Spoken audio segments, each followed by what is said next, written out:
భరద్వాజ్ గారు, అంటే ఇది ఈ అంత చిత్రంలోని ఈ కొన్ని మొదటి డైలాగులు అయితే చర్చనీయాంశంగా మారాయి. ఎవర్రా బాస్, ఎవడికి రా బాస్, ఉండాల్సింది సొంత బ్రాండ్. ఈ డైలాగు అల్లు అర్జున్ గారు చెప్పిన నేపథ్యంలో అది ఒక కుటుంబంలోని ఒక పెద్ద హీరోని టార్గెట్ గా చేసుకొని చెప్పినటువంటి డైలాగ్ అంటూ కూడా దీన్ని ఇప్పుడు సోషల్ మీడియా వేదికగా ట్రోల్ చేస్తూ ఉన్నారు. దాన్ని ఎలా చూడాలి? ఎలా చూడాలి అనే దానికంటే ముందు ఒక విషయం చెప్తానంటే, ఇందాక ఒక పాట కోట్ చేశారు ఆవిడ. అది మన ఊరి కథ అనే సినిమాలో మన ఊరి కథ. మన ఊరి రైట్ కథ, correct. Right right. మామ కూతురా నీతో మాట్లాడుతున్నది అనే yeah. పాటలో చరణం అది. సో అయితే- ఆ రిథం అది ఈ సినిమా పాటలో కనిపించింది మేడం కి. లేదు, ఆ టోటల్ గా feeling. రష్మిక అలాగే అల్లు అర్జున్ క్యారెక్టర్ల మధ్య ఆయన డిజైన్ చేసిన తీరు ఆ అది- పాట గుర్తు చేసింది ఆవిడ. ఉండొచ్చు, దాని ఇన్స్పిరేషన్ కూడా ఉందేమో ఇన్స్పిరేషన్ ఉందా లేదా అనే దానికంటే కూడా చూసిన వాళ్ళకి అది రిఫరెన్స్ అనిపించింది. రైట్. అలా అనిపింపజేయటం అతనికి తట్టి చేసి ఉండడు. యాదృచ్ఛికంగా జరిగింది. యాదృచ్ఛికంగానే జరుగుతాయి ఇలాంటివి. ఓకే. అది పక్కన పెట్టేస్తే ఈయన చెప్పిన డైలాగులు కూడా అది వాడికి, వాడి తమ్ముడికి, వాడి తమ్ముడి కొడుకుకి నేనే boss. అందరికీ బాస్ నేనే ఉమ్, అంటాడు ఆయన. అవును. బాస్ అనగానే చిరంజీవి వెంటనే ఆయన గుర్తొస్తారు. చిరంజీవి తడతాడు. తట్టడం వలన వచ్చిన సమస్య ఇది. ఓకే. సినిమాలో యాక్చువల్ గా మా బాస్ వస్తాడు అంటాడు. అవును, బాస్ వస్తాడు అన్నప్పుడు డైలాగ్ డైలాగ్. ఎవడికి బాసు అన్న తర్వాత దాని కంటిన్యూషన్ లో ఆ బాస్ కి వాడి కొడుక్కి తమ్ముడికి అందరికి నేనే బాసు అంటాడు. అవును, ఈ తమ్ముడు ఎవరు అనేది ఒకటి, అవును. ఏ తమ్ముడు అనేది ఏ కూడా తమ్ముడు అనేది ఒకటి. ఉమ్, రెండోది ఈ పెళ్ళాం మాట అనే డైలాగును కూడా రకరకాలుగా వ్యాఖ్యానాలు చెప్తున్నారు. అంటే బిట్వీన్ ది లైన్స్. అవును, అంటే దాన్ని పర్సనలైజ్ చేసుకుంటున్నారు. ఇప్పుడు చాలా సందర్భాల్లో వాళ్ళు ఆ ఇంటెన్షన్ అక్కడే సబ్ టైటిల్ వేయలేదు ఇది చిరంజీవి గురించి అని. అది ఆపాదించుకోవడం బిట్వీన్ ది లైన్స్ సిద్ధాంతాలు చాలా పుడతాయి. పర్టికులర్ గా ఇప్పుడు అంటే అల్లార్జున్ సంబంధించి అయితే మరి కొంచెం ఎక్కువ పుడుతున్నాయి. ఇప్పుడు మట్కా ప్రీ రిలీజ్ ఈవెంట్ లో తను ఒక మాట అన్నాడు. నేను మా బాబాయి అలాగే మా పెదనాన్నగారు వాళ్ళ ప్రేరణతో నేను నటుడవ్వాలనుకున్నాను. వరుణ్ తేజ్ అన్నమాట. వాళ్ళ గురించి నేను ప్రస్తావించకపోతే ఈ వేదిక మీద నేను కృతజ్ఞుడిగా మిగిలిపోతాను అన్నాడు ఆయన. దాన్ని వెంటనే ఇటు ఆపాదించి బిట్వీన్ ది లైన్స్ స్టోరీస్ చాలా చూసాం కదా మనం. ఇలా ఎవరు ఏది మాట్లాడినా ఈ బిట్వీన్ ది లైన్స్ అనే సిద్ధాంతం చాలా బలంగా నడుస్తోంది అల్లు అర్జున్ వ్యవహారం. అందుకని ఈ సినిమా థియేటర్ లో కూర్చున్న వాళ్ళు అక్కడ ఆ ఏరియాలో భూతద్దాలు పెట్టుకుని ఉన్నారు. ఎవరికి ఏది వినిపించాలో అది వినిపిస్తుంది. ఓకే. తద్భవతి అంతే. కాబట్టి అది తట్టింది. దాంతో పాటు ఇంకొక డైలాగ్ ఉంది. ఏది ఈ పెళ్ళాం మాట వింటే అనే డైలాగ్ దగ్గర ఏమో అల్లు అర్జున్ పర్సనల్ గా రిలేట్ చేసి మాట్లాడుతున్నారు.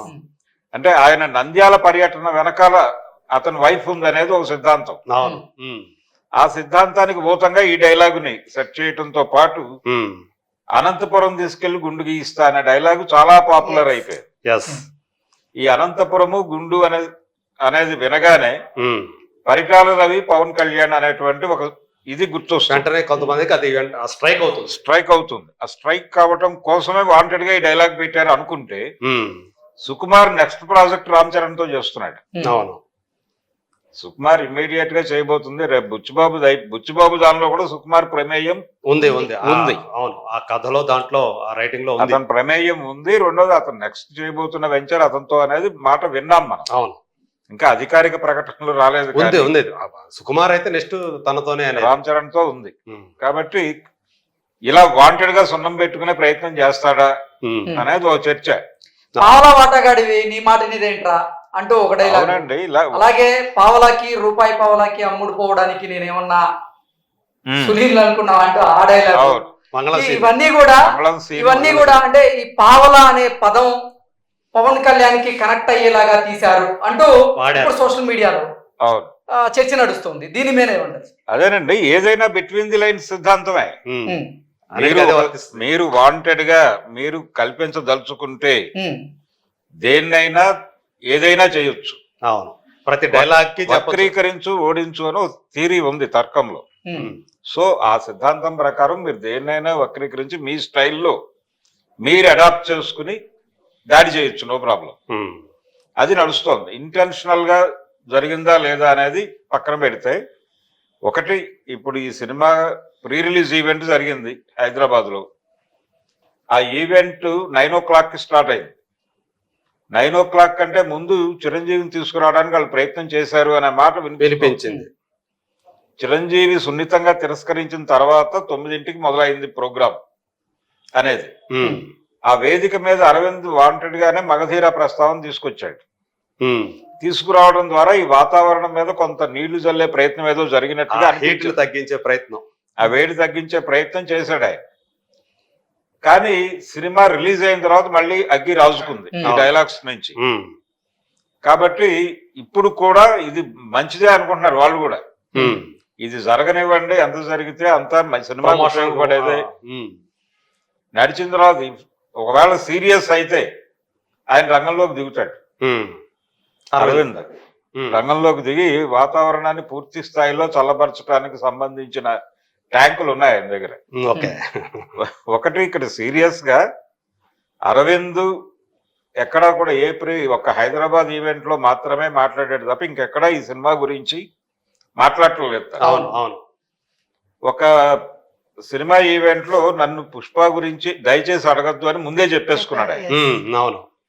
కాబట్టి ఆ ప్రికాషన్స్ ఎందుకు తీసుకుంటున్నాడు ఆయన అంటే, రేపు ఏదైనా పెద్దదైతే ఇది ముదిరితే సర్దుబాటు చేయటానికి తనే బాధ్యత తీసుకోవాలి కాబట్టి ముందుగా మాట్లాడట్లేదు. తెలుసు, ఆయనకు తెలుసు ఇట్లాంటివన్నీ వస్తాయి కాబట్టి, చాలా తెలివిగలవాడు కాబట్టి చాలా దాన్ని తగ్గట్టుగానే ఆచితూచి వ్యవహరిస్తున్నాడు. ఒకటి వాస్తవం, వాళ్ళు అల్లు బ్రాండ్ అనేది ఎస్టాబ్లిష్ చేయదలుచుకున్నారు, అది ఫ్యాక్ట్. మెగా అనే దాంతో అంటే వాళ్ళు విడిగా ఇప్పుడు సఫకేషన్ అనేది ఎక్కడి నుంచి వస్తుంది? చిరంజీవి కూడా సఫకేట్ అయ్యాడు ఇలాగే. ఒకప్పటి చిరంజీవి పొజిషన్ లో ఇప్పుడు అల్లు అర్జున్ ని చూసుకుంటే, అంటే అల్లు రావులంగే కూతుర్ని చేసుకోకపోతే చిరంజీవి పెద్ద హీరో అయ్యేవాడు కాదు అనే ఒక అభిప్రాయం టీకోట్ల దగ్గర విపరీతంగా సర్క్యులేట్ అయింది ఆ రోజుల్లో. ఇదే డైలాగ్ కదా ఇప్పుడు, చిరంజీవి లేకపోతే అల్లు అర్జున్ లేడు అనేది ఇప్పుడు ఎక్కువసారి సర్క్యులేట్ అవుతుంది. ఇది సఫకేట్ చేస్తుంది కదా. ఆ రోజున ఆ మాట చిరంజీవిని సఫకేట్ చేసినట్టు ఇప్పుడు without Chiranjeevi there is no Allu Arjun అనే మాట అల్లు అర్జున్ ని సఫకేట్ చేస్తుందిగా. అవును, ఆయన చిరంజీవి ఆ మాట నుంచి బయటపడటం కోసం నేరుగా ఒక ఫంక్షన్ లో అల్లు రావులంగయ్య గారు వేదిక మీద ఉండగా ఆయన అడిగాడు. ఆ వీడియో ఉంది యూట్యూబ్ లో. మావయ్య గారు, మీ కూతుర్ని చేసుకోకపోతే నేను పెద్ద హీరోని అయ్యేవాడిని కాదు అని చాలా మంది అంటారు, మీరేమంటారు అన్నాడు. దానికి ఆయన సమాధానం ఏం చెప్పాడంటే, ఇది నిజమైతే నా మిగిలిన అల్లుళ్ళు కూడా పెద్ద స్టార్లు అవ్వాలి కదా అన్నాడు. అదే సమాధానం. అవును, కాబట్టి ఇది ఒక గేమ్, ఒక అభిమానుల మధ్య ఘర్షణ జరుగుతోంది. ఈ అభిమానుల మధ్య ఘర్షణ అనేది ఏ ఇద్దరు హీరోల మధ్య అయినా ఉంటుంది.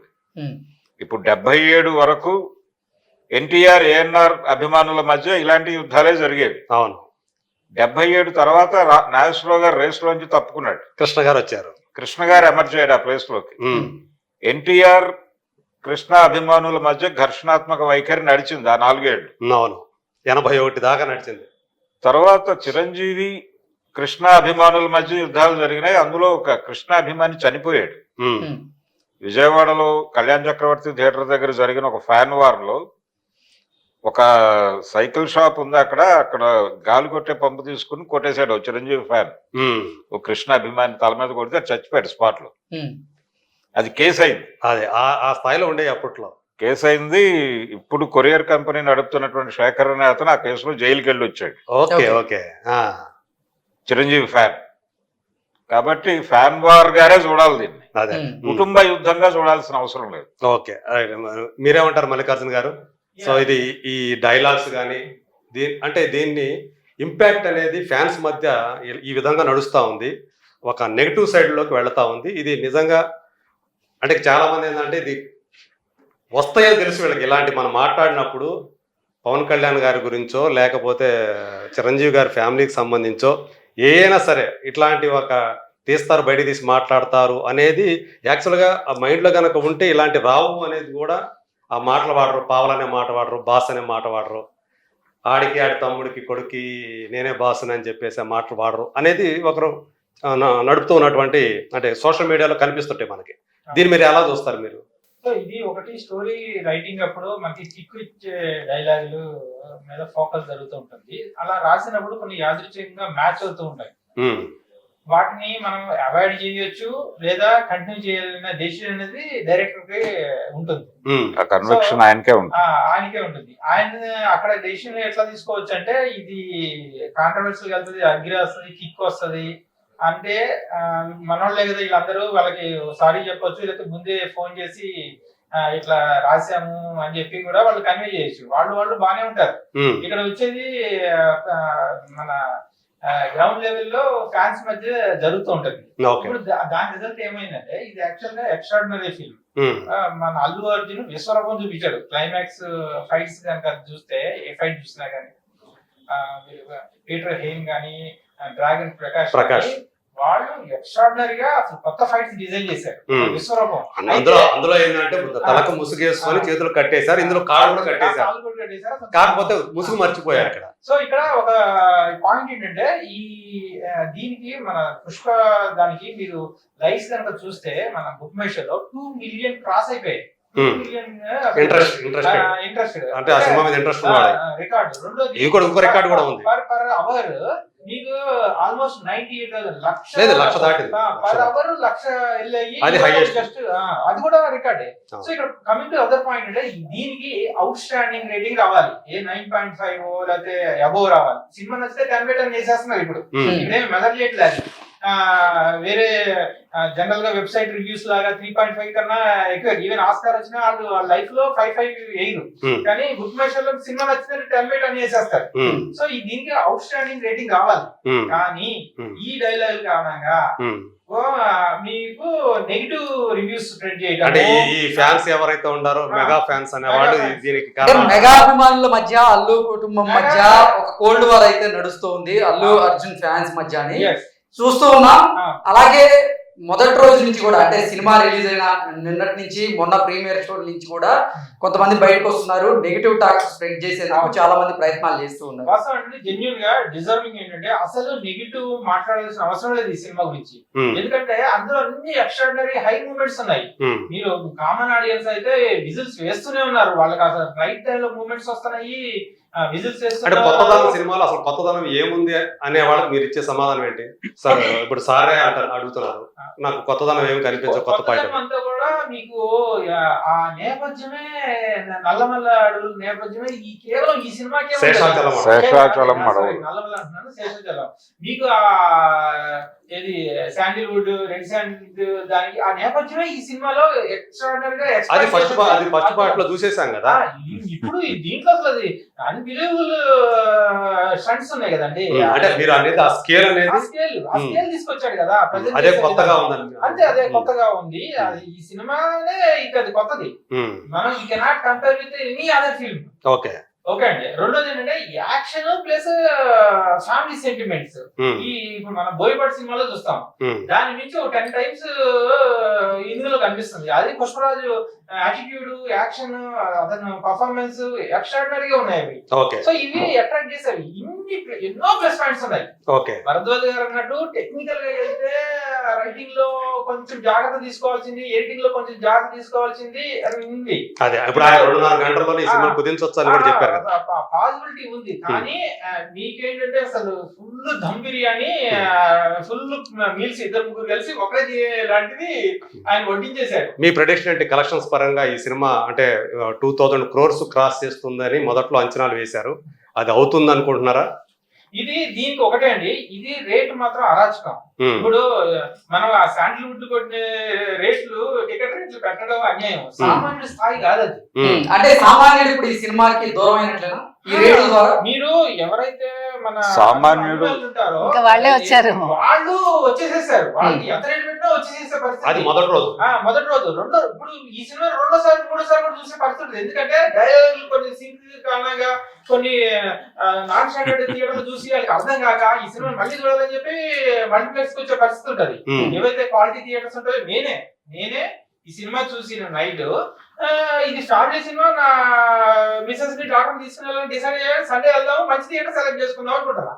సో సినిమా కథ ఏంటో తెలుసు, అయినా కానీ నాకు చూడాలనిపిస్తుంది. అంటే మళ్ళీ చూడాలనిపిస్తుంది. అంటే లేడీస్ ఫిమేల్ సెంటిమెంట్స్ కానివ్వండి చాలా సున్నితమైనవి, చాలా జాగ్రత్తగా టైటిల్ చేశారు. దాన్ని అద్భుతంగా పండించడం జరిగింది. నీళ్ళు వస్తాయి. మీరు చెప్పండి, ఈ సినిమా టికెట్ల రేట్లు పెంచిన నేపథ్యంలో ఇది సామాన్యుల పాలిట భారంగా మారిందని, అందుకే సామాన్యులకి ఈ చిత్రం దూరం అయింది, అందుకే ఇప్పుడు టికెట్లు కూడా తెగడం లేదు అనేటువంటి వార్తలు అయితే స్ప్రెడ్ చేస్తూ ఉన్నారు. దీని ఎలా ఒకటి ఈ సినిమా మీద హైప్ క్రియేట్ చేయడం వెనకాల ప్రోగ్రామే ఇది. హైప్ క్రియేట్ చేయటం, ఈ ఫీవర్, ఇదంతా ఈ నేపథ్యంలో ఈ రేట్లు వర్కౌట్ చేయటానికే. ఓకే, దీనికోసమే వాళ్ళు చాలా ఇన్వెస్ట్మెంట్ కూడా పెట్టారు. ఏది పాట్నా ఈవెంట్ దగ్గర నుంచి మీరు గమనిస్తే ఆ హైప్ అలా డిజైన్ చేసుకుంటూ వెళ్ళారు. ఏదైనా సరే బ్రాండింగ్ అనేది జరుగుతోంది.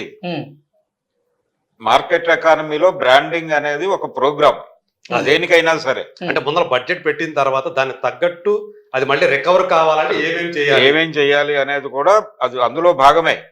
ఈ రేట్లు పెంచడానికి తగ్గట్టు గ్రౌండ్ ప్రిపేర్ చేశారు. అదే ఫలితమే, చేసిన ఫలితమే చూసాం మనం. అయితే సామాన్యులు థియేటర్కి వెళ్తారా లేదా అనేది వేరే గొడవ. ఇప్పుడు ఏం జరగబోతోంది అంటే భవిష్యత్తులో ఒక కాన్స్పరసీకి డిజైనింగ్ అయిపోయింది. సింగిల్ స్క్రీన్స్ అన్ని కూడా మల్టీప్లెక్స్లుగా మారిపోవాలి, లేదంటే గనక రియల్ ఎస్టేట్ వెంచర్లుగా వెళ్ళిపోవాలి. సింగిల్ స్క్రీన్ థియేటర్లు నెమ్మదిగా మీకు ఒక 5-6 ఏళ్లలో ఉండవు, కనుమరుగు అయిపోతాయి. ఈ సింగిల్ స్క్రీన్ లో చూడటానికి అలవాటు పడిన మీరు చెప్తున్న సామాన్య ప్రేక్షకులు వాళ్ళందరినీ ఓటీటీ ఆడియన్స్ గా తరలించేస్తున్నారు. ఓటీటీలకు కూడా మనుషులు కావాలి కదా, మరి ఆ బిజినెస్ కూడా ఉండాలి కదా, ఆ బిజినెస్ ఉండాలి కదా, సస్టైనబిలిటీ ఉండాలి, ప్లాట్ఫామ్ బతకాలి కదా. ఇప్పుడు అల్లు అర్జున్ అభిమానులు ఉంటారు సార్, ఇప్పటి నుంచో ఈ సినిమా కోసం ఎదురు చూస్తూ ఉంటారు. మొదటి రోజు ఈ చిత్రానికి వెళ్ళి వీక్షించాలి అనేటువంటి కోరిక అయితే చాలా మందిలో ఉంటది, కానీ వాళ్ళు ఊహించని విధంగా టికెట్ల రేట్లు అయితే పెరిగాయి. అభిమానుల్లో మాత్రమే కాదండి, జనాలు మొత్తం మీద ఉంది. ఇది ఉండటం వలనే దీనికి ముందు వారం క్రితం రిలీజ్ అయిన సినిమాలు ఏవి బతకలా. అంటే థియేటర్కల్ ఎక్స్పీరియన్స్ ఇచ్చే సినిమా ఇంకో 4 రోజుల్లో చూడబోతున్నాం మనం. దానికోసం టైము, మనీ మొత్తం అలా ఆపుదాం. కొన్ని సినిమాలకి, దీనికి ముందు రిలీజ్ అయినటువంటి 3-4 సినిమాలకి షోకి ఒక్క ఆడియన్ కూడా రాక షోలు క్యాన్సిల్ చేసిన సందర్భాలు ఉన్నాయి, విజయవాడ లాంటి సెంటర్ లో కూడా. ఇక్కడ ఇదే పాయింట్ వస్తాను. ఇక్కడ కొన్ని థియేటర్లో మన హైదరాబాద్ లో కూడా, ఇక్కడ చూస్తేనేమో మనం బిఎంఎస్ లోనో కానీ ఇంకో దాంట్లో కానీ చూస్తే కనుక ఆన్లైన్ ప్లాట్ఫామ్ లో టికెట్ సేల్ అయినట్టు కనిపిస్తున్నాయి. థియేటర్ లోపలికి వెళ్తేనేమో 10 మంది కూడా కనిపించట్లేదు అని చెప్పేసి మనకు కొన్ని ఆల్రెడీ నిన్న సాయంత్రం కొన్ని ఇవి కూడా వచ్చినాయి, మనకి పిక్చర్స్ కూడా వచ్చినాయి. సో దీన్ని ఎలా చూడాలి? నిజంగా దీనికి కూడా కార్పొరేట్ బుకింగ్స్ అనేవి జరిగినాయి అంటారు. కార్పొరేట్ బుకింగ్స్ జరిగినాయి, కార్పొరేట్ బుకింగ్ చేస్తున్నారు. ఓకే, చేయటం అనేది మనకి మొదటి నుంచి కనిపిస్తుంది. ఏది బుకింగ్స్ ఓపెనింగ్ కంటే ముందే జరిగింది ఇది. ఆ ముందే జరగటంతో మీరు ఇమ్మీడియట్ గా ఓపెన్ చేసినా కానీ మీకు ఎక్కడ ఓకే కొన్ని ఆల్రెడీ సోల్డ్ అవుట్ అనేది తెలిసిపోతాడు. అదే అంటే బ్లాంక్ కనిపిస్తూ ఉంటాయి మనకు సోల్డ్ అవుట్ కాదు, మీకు గ్రీన్ గా కనిపించింది నొక్కినా మీకు ఇమ్మీడియట్ గా కనెక్ట్ కావట్లేదు. ఓకే, రిఫ్రెష్ అనే ఆప్షన్ వస్తుంది. మీరు రిఫ్రెష్ చేసినా అది అవ్వట్లేదు. అది ఫాస్ట్ ఫిల్లింగ్ కాదు, గ్రీన్ కూడా ఉందంటారా? గ్రీన్ కూడా నడుస్తుంది. ఓకే, అందుచేత అది క్రాష్ అవటం అంటారు. అప్పుడు క్రాష్ ఏదైతే క్లిక్ చేశారో దాని ఎక్కువ మంది ఆ బటన్ హెవీ రష్ ఉంది అనేది కూడా ఒకటి, మీకు ప్రొజెక్షన్ కూడా జరుగుతోంది. అన్ని ఉన్నాయి, ఎన్ని మాయలు చెయ్యాలో అన్ని చేస్తున్నారు మార్కెటింగ్ సైడ్. అంటే దీని ద్వారా ఏంటి, మీకు ఒక ఇంప్రెషన్ క్రియేట్ అవుతుంది. ఈ సినిమా అనేది ఓకే, ఈ టికెట్ సంపాదించడం అనేది కష్టసాధ్యము అనే అభిప్రాయం మీలో కలిగించడం, ఓకే, ఆ క్యూరియాసిటీని పెంచుతుంది. అప్పుడు ఓకే మీరు ఒక అరగంటకి మళ్ళీ ట్రై చేస్తారు, అప్పుడు దొరికేస్తుంది టికెట్. ఆత్రం పెంచుతారు మనలో.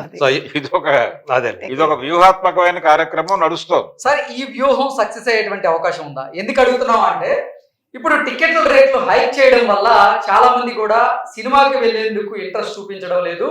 సినిమా రేట్లు తగ్గాక అప్పుడు వెళ్దాంలే అంటూ చాలా మంది ఆలోచిస్తున్నారు. ఇది సినిమా కలెక్షన్ల మీద ప్రభావం చూపించేటువంటి అవకాశం ఉంది అంటూ చాలా మంది విశ్లేషకులు చెప్తున్నారు. ఇప్పుడు ఒకటండి, రన్ మీద ఎవరు దృష్టి పెట్టడం లేదు. రన్ అనేది పాత రోజుల్లో ఉండేది. మొదటి వారం రోజులు ఓపెనింగ్స్ వస్తాయి, తర్వాత రన్ ఎంత వస్తుంది అనుకునేవాళ్ళు అప్పుడు. ఇప్పుడు ఆ పరిస్థితి లేదు. మీరు మొదటి వారం మొదటి వారం ఏమి సంపాదించగలిగారో అదే సంపాదన, ఆ తర్వాత లేదు. ఓకే. కాబట్టి ఫస్ట్ వీక్ కలెక్షన్స్ మీదే. అంటే ఇప్పుడు సినిమాకి సంబంధించి ప్లాట్ఫామ్స్ పెరిగాయి. ఈ సినిమా ఆల్రెడీ నైట్ అంటే 9:30 షో కంక్లూడ్ అయిన ఒక గంటకి ఇంటర్నెట్ లో చాలా ప్లాట్ఫామ్స్ మీద అవైలబుల్ గా ఉంది. అది డౌన్లోడ్ చేసి సర్క్యులేట్ అవుతోంది. ఒకసారి అసలు యూట్యూబ్ లో కూడా చేసేసారు, తర్వాత డిలీట్ చేశారు సందర్భం కూడా మనకు ఎదురైంది. అవును, నిన్న అంటే యూట్యూబ్ కంటే కూడా ఇతర ప్లాట్ఫామ్స్ లో అవైలబుల్ గా ఉంది. పైగా వాళ్ళు ఛాలెంజ్ చేశారు, మీరు ఏం చేసుకుంటారో చేసుకోండి అన్నాడు. ఆ మధ్య ఐబొమ్మకి సంబంధించి మేం చేస్తాం, మీరు ఏం చేస్తారో చేసుకోండి అన్నాడు.